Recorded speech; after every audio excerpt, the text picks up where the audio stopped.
Hi friends, Nifty ബീസിൻ്റെ പുതിയൊരു എപ്പിസോഡിലേക്ക് എല്ലാവർക്കും സ്വാഗതം. നമ്മൾ ഇന്നലത്തെ വീഡിയോയിൽ പറഞ്ഞിരുന്നത് നിഫ്റ്റി ഒരു ഗ്യാപ്പ് അപ്പ് ഓപ്പണിംഗ് ആണ് തരുന്നതെങ്കിൽ അത് നമ്മുടെ ഫസ്റ്റ് റെസിസ്റ്റൻറ്റ് ലൈനായിട്ടുള്ള 14,662 വരികയും ആ ഭാഗത്തു നിന്ന് ഒരു റിജക്ഷനും അതിൻ്റെ ഒരു കൺഫർമേഷൻ ക്യാൻഡിലും കിട്ടിയാൽ നമുക്കൊരു പുട്ട് ബൈങ്ങിനുള്ള അവസരമായിട്ട് അതിനെ ഉപയോഗിക്കാം. നമ്മുടെ ഇമ്മീഡിയറ്റ് ആയിട്ടുള്ള സപ്പോർട്ട് ഇന്നലത്തെ തന്നെ ക്ലോസിംഗ് റേഞ്ചിനടുത്തായിരിക്കും. അതിന് താഴെ 14,467 ലെവലിൽ നമുക്ക് ടാർഗറ്റ് ചെയ്യാം എന്ന് പറഞ്ഞിരുന്നു. വളരെ കൃത്യമായിട്ട് ആ വീഡിയോയിൽ പറഞ്ഞതാണ്. ആ വീഡിയോ കണ്ടിട്ടുള്ള എല്ലാവർക്കും തന്നെ വളരെ ഈസി ആയിട്ട് ഇന്ന് പൈസ ഉണ്ടാക്കാൻ കഴിഞ്ഞിട്ടുണ്ടാവുമെന്ന് വിശ്വസിക്കുന്നു. അങ്ങനെയുള്ളവർ താഴെ കമൻറ്റ് ബോക്സിൽ ഒന്ന് കമൻറ്റ് ചെയ്യാനായിട്ട് അഭ്യർത്ഥിക്കുകയാണ്. ഇനി നമുക്ക് നാളെ എങ്ങനെയായിരിക്കുമെന്ന് നോക്കാം. ഹായ് ഫ്രണ്ട്സ്, നിഫ്റ്റി ബീസിൻ്റെ പുതിയൊരു എപ്പിസോഡിലേക്ക് എല്ലാവർക്കും സ്വാഗതം. നമ്മൾ ഇന്നലത്തെ വീഡിയോയിൽ പറഞ്ഞിരുന്നത് നിഫ്റ്റി ഒരു ഗ്യാപ്പ് അപ്പ് ഓപ്പണിംഗ് ആണ് തരുന്നതെങ്കിൽ അത് നമ്മുടെ ഫസ്റ്റ് റെസിസ്റ്റൻറ്റ് ലൈനായിട്ടുള്ള 14,662 വരികയും ആ ഭാഗത്തു നിന്ന് ഒരു റിജക്ഷനും അതിൻ്റെ ഒരു കൺഫർമേഷൻ ക്യാൻഡിലും കിട്ടിയാൽ നമുക്കൊരു പുട്ട് ബൈങ്ങിനുള്ള അവസരമായിട്ട് അതിനെ ഉപയോഗിക്കാം. നമ്മുടെ ഇമ്മീഡിയറ്റ് ആയിട്ടുള്ള സപ്പോർട്ട് ഇന്നലത്തെ തന്നെ ക്ലോസിംഗ് റേഞ്ചിനടുത്തായിരിക്കും. അതിന് താഴെ 14,467 ലെവലിൽ നമുക്ക് ടാർഗറ്റ് ചെയ്യാം എന്ന് പറഞ്ഞിരുന്നു. വളരെ കൃത്യമായിട്ട് ആ വീഡിയോയിൽ പറഞ്ഞതാണ്. ആ വീഡിയോ കണ്ടിട്ടുള്ള എല്ലാവർക്കും തന്നെ വളരെ ഈസി ആയിട്ട് ഇന്ന് പൈസ ഉണ്ടാക്കാൻ കഴിഞ്ഞിട്ടുണ്ടാവുമെന്ന് വിശ്വസിക്കുന്നു. അങ്ങനെയുള്ളവർ താഴെ കമൻറ്റ് ബോക്സിൽ ഒന്ന് കമൻറ്റ് ചെയ്യാനായിട്ട് അഭ്യർത്ഥിക്കുകയാണ്.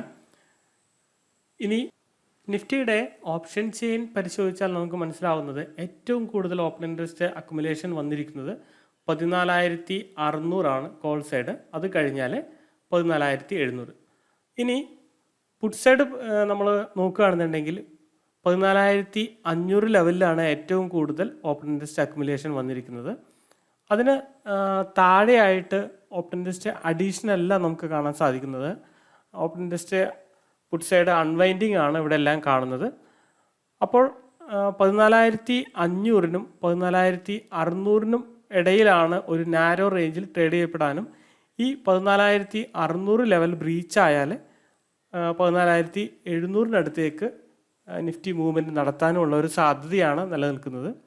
നാരോ റേഞ്ച് ട്രേഡിംഗ് ആണെന്നുണ്ടെങ്കിൽ നാളത്തെ എക്സ്പയറി ഡേ ട്രേഡിംഗ് വളരെ ബോറിംഗ് ആയിട്ടുള്ള ഒരു ട്രേഡിംഗ് ആയി തീരുമെന്നാണ് എനിക്ക് തോന്നുന്നത്. എന്തായാലും നാളെ രാവിലെ ഓപ്പണിങ്ങിന് ശേഷം ഈ സ്ട്രൈക്ക് പ്രൈസുകളിൽ വരുന്ന അഡീഷൻ നമുക്ക് പുതിയ തലങ്ങളിലേക്ക് നിഫ്റ്റിയുടെ മൂവ്മെൻറ്റിനെ ചെന്നെത്തിക്കുമെന്ന് പ്രതീക്ഷിക്കും. നിഫ്റ്റിയുടെ ചാർട്ട് പരിശോധിച്ചാൽ നമുക്ക് മനസ്സിലാവുന്നത് 14,653-നും 14,435-നും ഇടയിലുള്ള ഒരു റേഞ്ചിൽ ആദ്യത്തെ സെഷനിലെങ്കിലും മൂവ് ചെയ്യാനുള്ള ഒരു സാധ്യതയാണ്. അതിനും മുകളിലായിട്ട് 14,777-ലും താഴെ 14,366-ലും യഥാക്രമം ഒരു റെസിസ്റ്റൻറ്റും സപ്പോർട്ടും നിലനിൽക്കുന്നുണ്ട്. ഞാൻ കഴിഞ്ഞ ദിവസത്തെ വീഡിയോയിൽ പറഞ്ഞതാണ് ഇവിടെ ഒരു ഗ്യാപ്പ് ഫോർമേഷൻ വന്നിട്ടുണ്ട്. അത് ഫിൽ ചെയ്യുന്നതിന് നിഫ്റ്റി ശ്രമിച്ചേക്കാം. ഒരു പക്ഷേ അത് നാളെ തന്നെ ആയിക്കൂടായുകയുമില്ല.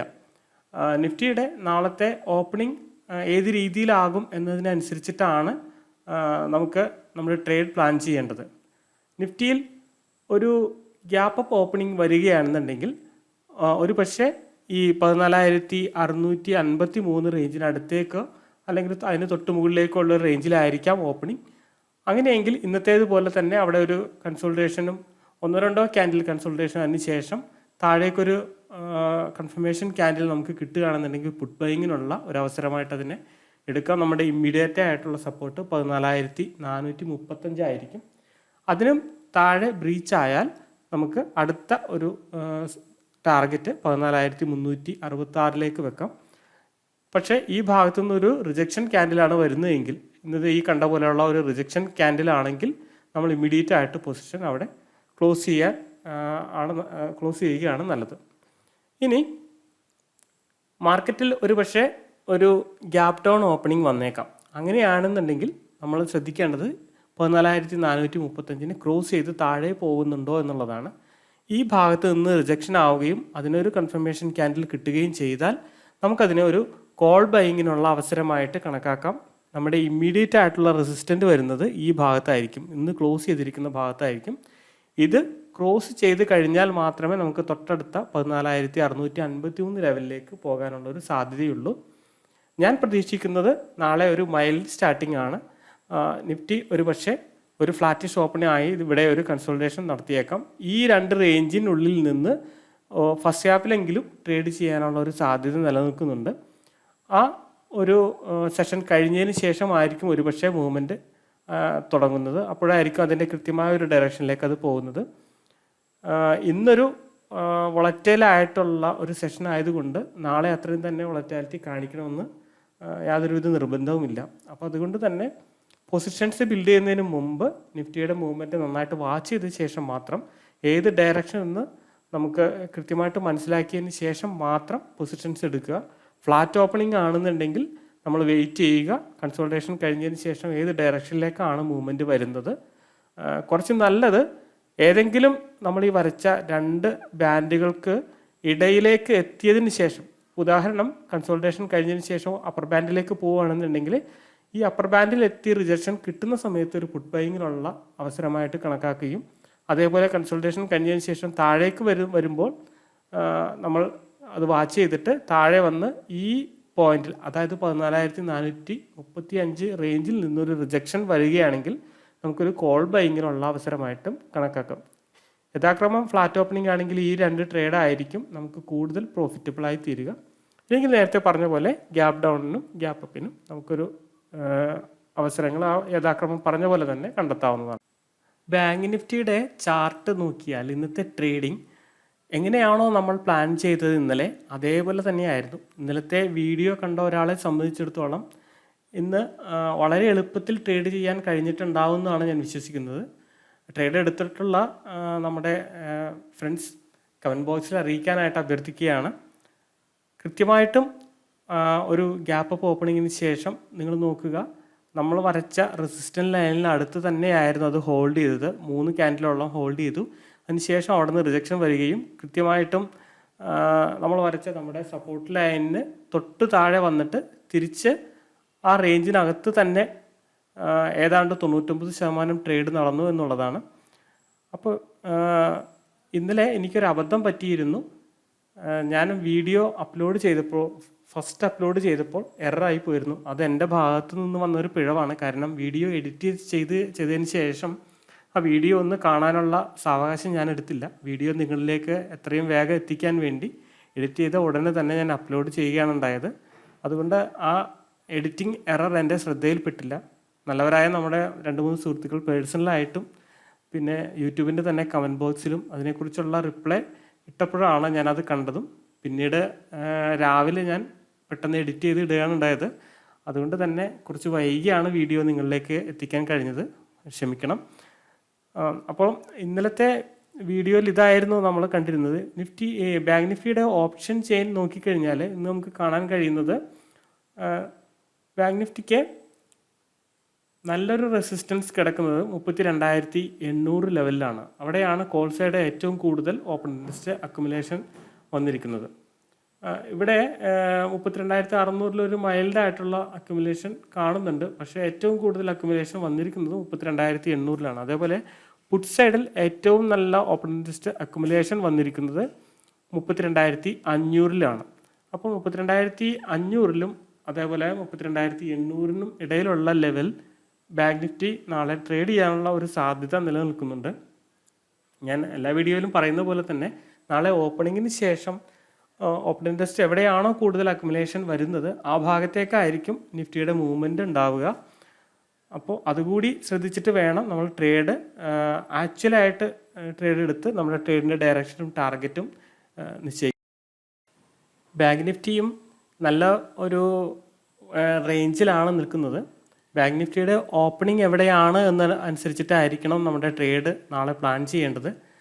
ബാങ്ക് നിഫ്റ്റി നാളെ ഒരു ഗ്യാപ്പ് അപ്പ് ഓപ്പണിംഗ് ആണ് തരുന്നതെങ്കിൽ ഒരു പക്ഷേ നമ്മളിപ്പോൾ ലൈനിൽ കാണിച്ചിരിക്കുന്ന 32,829 റേഞ്ചിനടുത്തേക്ക് വന്ന് ഓപ്പണിംഗ് ആകാനുള്ളൊരു ചാൻസ് ഉണ്ട്. അവിടെ നിന്നും അവിടെ ചിലപ്പോൾ ഒരു ഹോൾഡ് ചെയ്തേക്കാം, 1-2 ക്യാൻഡിൽ അവിടെ ഹോൾഡ് ചെയ്തേക്കാം. ആ ആ ഹോൾഡിങ്ങിന് ശേഷം നമുക്കൊരു റിജക്ഷൻ കിട്ടുകയാണെന്നുണ്ടെങ്കിൽ അതൊരു നല്ല ട്രേഡിംഗ് ഓപ്പർച്യൂണിറ്റി ആയിരിക്കും. മിക്കവാറും ഈ റേഞ്ചും കടന്ന്, അതായത് 32,681 റേഞ്ചും കടന്ന് ഇന്നത്തെ ക്ലോസിംഗ് ആയിട്ടുള്ള റേഞ്ചിലേക്ക്, അതായത് 32,500 550 റേഞ്ചിനടുത്തേക്ക് തന്നെ നിഫ്റ്റി വരാനുള്ള സാധ്യതയുണ്ട്. ഒരു പക്ഷേ അവിടെയും ഹോൾഡ് ചെയ്യപ്പെട്ടിട്ടില്ല എന്നുണ്ടെങ്കിൽ താഴേക്ക് 32,157 റേഞ്ചിലേക്ക് വരാനുള്ള ഒരു ചാൻസ് ഉണ്ട്. അപ്പോൾ ഇവിടെ നിന്നൊരു റിജക്ഷൻ നമുക്ക് കിട്ടിയാൽ, ഗ്യാപ്പ് അപ്പ് ഓപ്പണിംഗ് ആണ് ഈ ഭാഗത്തു നിന്നൊരു റിജക്ഷൻ കിട്ടിയാൽ നമുക്കതൊരു പുട്ട് ബൈങ്ങിനുള്ള അവസരമായിരിക്കും.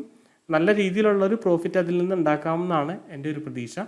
അതേപോലെ തന്നെ നല്ലൊരു ഗ്യാപ്പ് ഡൗൺ ഓപ്പണിംഗ് ആണെന്നുണ്ടെങ്കിൽ നമുക്ക് നല്ലൊരു സപ്പോർട്ട് കിടക്കുന്നത് 32,157 ലെവലിലാണ്. ആ റേഞ്ചിനടുത്തേക്കായിരിക്കും ഒരുപക്ഷെ ഓപ്പണിംഗ് ഉണ്ടാവുക. അവിടെ നിന്ന് കൺസോൾട്ടേഷന് ശേഷം മാർക്കറ്റിൻ്റെ മൂവ്മെൻറ്റ് ശ്രദ്ധിക്കുക, ബാങ്ക് നിഫ്റ്റിയുടെ മൂവ്മെൻറ്റ് നോക്കുക. അത് അപ്വേഡ് ആണ് എന്ന് കണ്ടാൽ ഒപ്പം തന്നെ നമ്മൾ ഓപ്പൺ ഇൻട്രസ്റ്റ് നോക്കുകയും വേണം. ഓപ്പൺ ഇൻട്രസ്റ്റ് അക്യുമുലേഷൻ നടക്കുന്ന ഭാഗം കൂടി നോക്കുക. അപ്പോൾ നമുക്ക് ഡയറക്ഷൻ ഏകദേശം പിടികിട്ടും. അപ്പോൾ നമുക്ക് അതൊരു കോൾ ബൈങ്ങിനുള്ള അവസരമായിട്ട് എടുക്കാം. നമ്മുടെ ഇമ്മീഡിയറ്റ് ആയിട്ടുള്ള ടാർഗറ്റ് 32,680 റേഞ്ച് ആയിരിക്കും. അതിനു മുകളിൽ 32,829 റേഞ്ചുമായിരിക്കും നമ്മളുടെ ടാർഗറ്റ് ചെയ്യേണ്ടത്. അപ്പോൾ ഈ അവസരവും നമുക്കൊരു നല്ല ട്രേഡിംഗ് ചാൻസ് ആയിട്ട് തീരും. ഫ്ലാറ്റ് ആയിട്ടാണ് നാളെ ഓപ്പൺ ചെയ്യുന്നതെങ്കിൽ നമുക്ക് വാച്ച് ചെയ്യേണ്ടി വരും. ഈ 2 റേഞ്ചിനുള്ളിൽ ട്രേഡ് ചെയ്യാനുള്ള സാധ്യത, പ്രത്യേകിച്ച് ഫസ്റ്റ് സെഷനിലെങ്കിലും അങ്ങനെ ട്രേഡ് ചെയ്യാനുള്ള ഒരു സാധ്യതയുണ്ട്. അത്തരത്തിലുള്ള ഒരു ട്രേഡിങ്ങിൽ നമ്മൾ അധികം ഇടപെടാതിരിക്കുന്നതാണ് നല്ലത്. നമ്മുടെ സ്റ്റോപ്പ് ലോസ് കണ്ടാവാനുള്ള ചാൻസ് അവിടെ കൂടുതലാണ്. ഏതെങ്കിലും ഒരു ഡയറക്ഷനിലേക്ക് മൂവ് ചെയ്താൽ മാത്രമേ നമുക്ക് കൃത്യമായിട്ട് അതിൽ നിന്ന് എന്തെങ്കിലും ഒരു ട്രേഡിങ്ങിനുള്ള സാധ്യത കണ്ടെത്താൻ കഴിയുള്ളൂ. അപ്പോൾ വോളറ്റൈൽ ട്രേഡിങ്, അതായത് ഒരു റേഞ്ച് ബൗണ്ട് ട്രേഡിംഗ് ആണെങ്കിൽ നമ്മൾ ട്രേഡിങ്ങിൽ നിന്ന് മാറി നിൽക്കുന്നതാണ് നല്ലത്. ഇന്ന് നമ്മൾ നല്ല രീതിയിലുള്ള വളറ്റാലിറ്റി കണ്ടതാണ്. അതുകൊണ്ട് തന്നെ നാളെ എത്രയും വളറ്റാലിറ്റി ഉണ്ടാകണം എന്ന് നിർബന്ധം ഇല്ല. ഒരു പക്ഷേ വളറ്റാലിറ്റി കുറഞ്ഞ രീതിയിലായിരിക്കാം ട്രേഡിംഗ് നടക്കുന്നത്. കാരണം ഇപ്പോൾ ഇന്ത്യ വിക്സ് 23.29 നിൽക്കുന്നത്. അത് ചിലപ്പോൾ ഒന്ന് കൂൾ ഓഫ് ചെയ്ത് കഴിഞ്ഞാൽ ഒരു പക്ഷേ ഇത്രയും ഒരു വളറ്റാലിറ്റി കാണിക്കണമെന്നില്ല.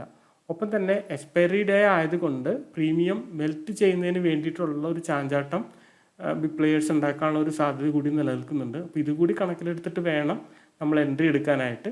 ഉച്ച കഴിഞ്ഞാൽ പ്രീമിയം മെൽറ്റിങ്ങിൻ്റെ വേഗത കൂടും. അപ്പോൾ അതുകൊണ്ട് അത്തരം കാര്യങ്ങളിൽ ഒന്ന് നോക്കിയിട്ട് വേണം. ഒപ്പം തന്നെ ഓപ്പൺ ഇൻട്രസ്റ്റിൻ്റെ അക്യുമുലേഷൻ കൂടി നോക്കുക. അതൊക്കെ കൂടി നോക്കിയിട്ട് വേണം നമ്മളൊരു ട്രേഡിലേക്ക് ഏർപ്പെടാൻ.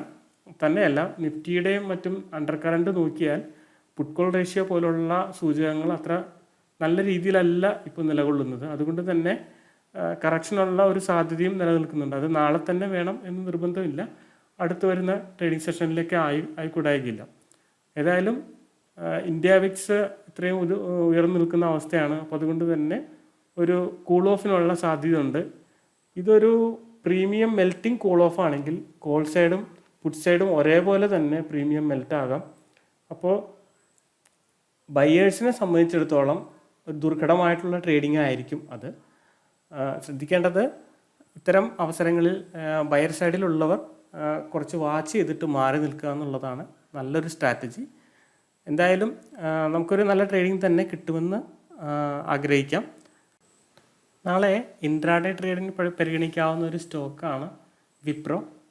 വിപ്രോ ഇന്ന് റിസൾട്ട് ആയിരുന്നു, അതായത് 13-ാം തീയതി റിസൾട്ട് ആയിരുന്നു. റിസൾട്ട് കഴിഞ്ഞതിന് ശേഷം ഒരു കൺസൾട്ടേഷൻ ഫേസിലേക്കാണ് നിൽക്കുന്നത്. ഇവിടെ ഒരു സെൽ ഓഫിനുള്ള സാധ്യതയും നമുക്ക് തള്ളിക്കളയാൻ പറ്റില്ല. ഏതായാലും ഈ റേഞ്ചിന് മുകളിൽ 467.30 മുകളിൽ മാത്രമേ ഒരു ബ്രേക്കൗട്ട് ഉണ്ടാവുകയും തുടർന്ന് മുകളിലേക്ക് പോകാനുള്ളൊരു സാധ്യതയും നിലനിൽക്കുന്നുള്ളൂ. ഈ റേഞ്ചിന് താഴേക്കാണ് നാളെയുള്ള മൂവ്മെൻ്റ് എങ്കിൽ, അതായത് 455.50 താഴേക്ക് ഉള്ള ഒരു ട്രേഡ് സസ്റ്റെയിൻ ആയാൽ നമുക്ക് ഇമ്മീഡിയറ്റ് ആയിട്ട് ഈ ഭാഗത്തേക്ക് 447 ഭാഗത്തേക്ക് ഒരു മൂവ്മെൻറ്റ് കിട്ടാനുള്ള സാധ്യതയുണ്ട്. അപ്പോൾ ഇവിടെ നിന്നും താഴേക്കാണ് നമുക്ക് വരുന്നതെങ്കിൽ സ്വാഭാവികമായിട്ട് നമുക്കൊരു ഷോർട്ട് സെല്ലിനുള്ള അവസരം കിട്ടും. ഒന്നുകൂടി ഞാൻ 5 മിനിറ്റ്സ് ക്യാൻഡിൽ എടുത്ത് കാണിച്ചു തരാം. ഇപ്പോൾ ഈ റേഞ്ചിന് താഴേക്കാണ് മൂവ്മെൻ്റ് എങ്കിൽ 455.50 താഴേക്കൊരു മൂവ്മെൻറ്റ് കിട്ടിയാൽ നമുക്കത് 448 വരെയുള്ള ഒരു മൂവ്മെൻറ്റിന് കാരണമാകും.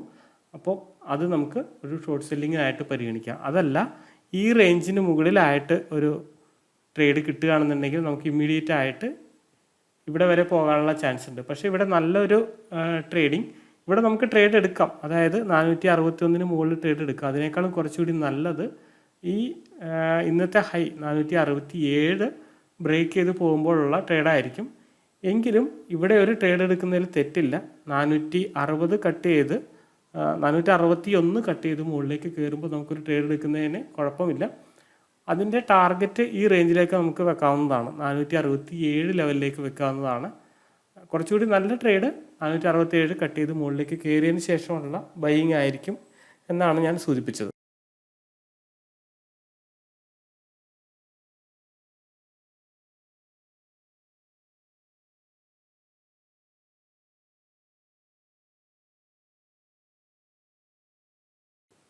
അതേപോലെ TCS നോക്കുക. TCS കഴിഞ്ഞ ദിവസം റിസൾട്ട് ഉണ്ടായിരുന്നു. റിസൾട്ടിന് ശേഷം TCS ഹൈയിൽ നിന്ന് ഒരു സെൽ ഓഫ് വന്ന് ഇന്ന് ഏകദേശം 3127 വരെയൊക്കെ താന്നതിന് ശേഷം, കൃത്യമായിട്ട് നോക്കുക, കഴിഞ്ഞ ദിവസം ക്രിയേറ്റ് ചെയ്ത ഒരു ഗ്യാപ്പാണ് അവിടെ ഫില്ല് ചെയ്യപ്പെട്ടത്. അതിനുശേഷം അത് മുകളിലേക്കുള്ളൊരു യാത്ര തുടങ്ങിയിട്ടുണ്ട്. അപ്പോൾ നാളത്തെ ഓപ്പണിംഗ് ഇത് ഒരു ഫ്ലാറ്റായിട്ടോ അല്ലെങ്കിൽ ചെറിയ ബുള്ളിഷ് ആയിട്ടോ ആണെന്നുണ്ടെങ്കിൽ നമുക്കൊരു ബൈയിങ് ഓപ്പർച്യൂണിറ്റി അവിടെ കിട്ടും. ഇമ്മീഡിയറ്റ് ആയിട്ട് നമുക്കതിൻ്റെ ടാർഗറ്റ് 31,099, അതായത് 32,000 ആ റേഞ്ചിലേക്ക് നമുക്ക് വെക്കാവുന്നതാണ്. ചെറിയ ക്വാണ്ടിറ്റി 10 ക്വാണ്ടിറ്റിയൊക്കെ എടുത്ത് നമുക്ക് ട്രേഡ് ചെയ്യാൻ സാധിക്കും. അതല്ല, ഈ റേഞ്ചിന് താഴെ, അതായത് 31,028 താഴേക്കൊരു മൂവ്മെൻറ്റ് കിട്ടുകയാണെന്നുണ്ടെങ്കിൽ അത് നല്ലൊരു ട്രേഡിംഗ് ചാൻസ് ആയിട്ട് തീരും. കാരണം ആ സെൽ ഓഫ് ഒരു പക്ഷേ ഇവിടെ വരെ എത്തിയേക്കാം. 30,062 അതിന് താഴെ ഈ ഗ്യാപ്പ് ഫില്ല് ചെയ്തിട്ട്, അതായത് ഈ പറഞ്ഞ ഗ്യാപ്പ് ഫില്ല് ചെയ്തിട്ട് 30,052 വരെ എത്താവുന്ന ഒരു സെൽ ഓഫിലേക്കും നയിച്ചേക്കാം. അപ്പോൾ ഈ രണ്ട് റേഞ്ച് നോക്കുക, ഇവിടെ നിന്ന് കട്ട് ചെയ്ത റേഞ്ചും താഴേക്ക് പോകുന്ന റേഞ്ചും നോക്കുക. അതിനുശേഷം ട്രേഡ് എടുക്കുന്നതാണ് നല്ലത്. ഫ്ലാറ്റ് ഓപ്പണിംഗ് ആണെന്നുണ്ടെങ്കിൽ മൂവ്മെൻറ്റ് നോക്കി ഈ റേഞ്ച് കട്ടായതിന് ശേഷം മാത്രം, ഒന്നില്ലെങ്കിൽ മുകളിലേക്ക് അല്ലെങ്കിൽ താഴേക്ക്, ഈ റേഞ്ച് കഴിഞ്ഞതിന് ശേഷം മാത്രം ട്രേഡ് ഇനീഷ്യേറ്റ് ചെയ്യുക. നമ്മുടെ ടാർഗറ്റ് ഈ പറഞ്ഞ പോലെ യഥാക്രമമായിരിക്കും. സെല്ലാണ് കുറച്ചുകൂടി നമുക്ക് പ്രോഫിറ്റ് കിട്ടാവുന്ന ഒരു ട്രേഡ് ഇവിടെ നിലനിൽക്കുന്നത്. പക്ഷേ ഒരു താഴേക്കുള്ള ഒരു ബോട്ടമിങ് കഴിഞ്ഞിട്ട് ഇപ്പോൾ മുകളിലേക്ക് കയറുന്ന ഒരവസ്ഥയാണ് ഈ സ്റ്റോക്ക് നിൽക്കുന്നത്. നിങ്ങൾക്ക് കാണാം, മൂവിങ് ആവറേജിൽ കാണാം, അത് മുകളിലേക്ക് കയറുന്ന ഒരവസ്ഥയാണ്. അപ്പോൾ അതുകൊണ്ട് തന്നെ ഈ റേഞ്ച് ബ്രേക്ക് ഔട്ട് ആയാലും നമുക്ക് നല്ലൊരു അപ്സൈഡ് മുകളിലേക്ക് പ്രതീക്ഷിക്കാവുന്നതാണ്. സുഹൃത്തുക്കളെ, നമ്മളുടെ ചാനലിൽ സപ്പോർട്ട് ചെയ്യുന്നതിന് വേണ്ടി നിങ്ങൾ സബ്സ്ക്രൈബ് ചെയ്യുക. ബെല്ലൈക്കൺ കൂടി അമർത്തിയാൽ വീഡിയോ യഥാസമയം നിങ്ങൾക്ക് ലഭിക്കുന്നതാണ്. നിങ്ങളുടെ അഭിപ്രായങ്ങൾ കമൻറ്റ് ബോക്സിൽ രേഖപ്പെടുത്താൻ മറക്കരുത്. വീണ്ടും ഒരു വീഡിയോയുമായി നമുക്ക് നാളെ കാണാം. താങ്ക്